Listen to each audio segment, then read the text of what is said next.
మొత్తం మీద మోడీకి బై బై చెప్పే కాలం వచ్చింది. మొత్తం మీద కాంగ్రెస్ పార్టీ అంటే ఇండియా కూటమి అధికారంలోకి వస్తుంది అని చెప్పేసి ఇక్కడ ముఖ్యమంత్రి రేవంత్ రెడ్డి చెప్తా ఉన్నారు.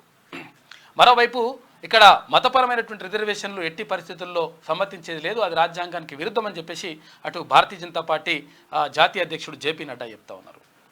మొత్తం మీద జరుగుతున్నటువంటి పరిణామాలు ఇట్లా ఉంటే ఇక్కడ దేశవ్యాప్తంగా ఉన్నటువంటి దేశాన్ని మొత్తం కూడా పరిపాలించేది 90 మంది అధికారులు.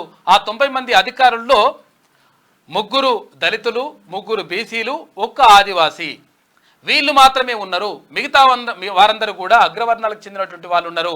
కాబట్టి ఎట్టి పరిస్థితుల్లో కులగణన జరిగి తీరాలి. దాని ద్వారానే దేశం సర్వతోముఖాభివృద్ధి చెందుతుంది. ఇది అభివృద్ధికి సంకేతంగా నిలుస్తుంది. అందరికీ సమానమైనటువంటి అవకాశాలు రావాలి.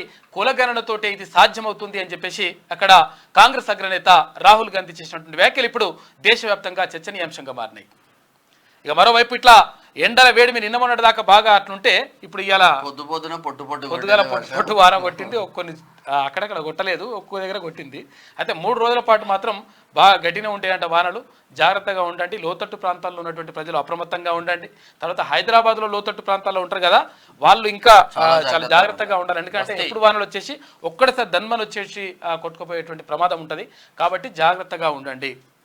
ఇక మరోవైపు ఇక కేంద్రంలో సంకీర్ణ ప్రభుత్వం వస్తుంది అంటే అది ప్రాంతీయ పార్టీలతో కూడినటువంటి సంకీర్ణ ప్రభుత్వం వస్తుందని చెప్పేసి కాక చెప్తా ఉన్నాడు కేసీఆర్.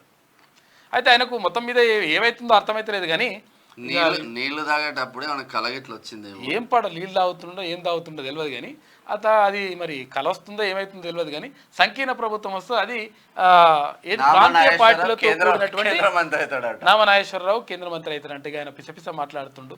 ఇక ఆయన కథ గట్లున్నది. మరోవైపు మొత్తం మీద రాజకీయ వేడి రగులుతూ ఉంది. ఎక్కడికక్కడ పార్టీల ప్రచారాలు కొనసాగుతూ ఉన్నాయి. ఇక 6 గ్యారెంటీల్లో భాగంగా 6 గ్యారెంటీలను అమలు చేసి తీరుతామని చెప్పేసి అక్కడ రాష్ట్ర ప్రభుత్వం చెప్తా ఉంది. నిన్న రైతు భరోసాకు సంబంధించి డబ్బులు చాలా అకౌంట్లలో పడిపోయినాయి. ఇక ఇవాళ మరికొన్ని అకౌంట్లలో పడిపోయినాయి. 7 ఎకరాల వరకు పడిపోయినాయి అంట. ఇంకా మిగతా అన్ని కూడా ఇవాళ రేపు మొత్తం కూడా కంప్లీట్ అయిపోయేటువంటి అవకాశం ఉంటుంది అని చెప్పేసి ఇప్పటికే ముఖ్యమంత్రి రేవంత్ రెడ్డి చెప్పిండు. ఆ చెప్పినట్టుగానే అకౌంట్లో డబ్బులు పడతా ఉన్నాయి.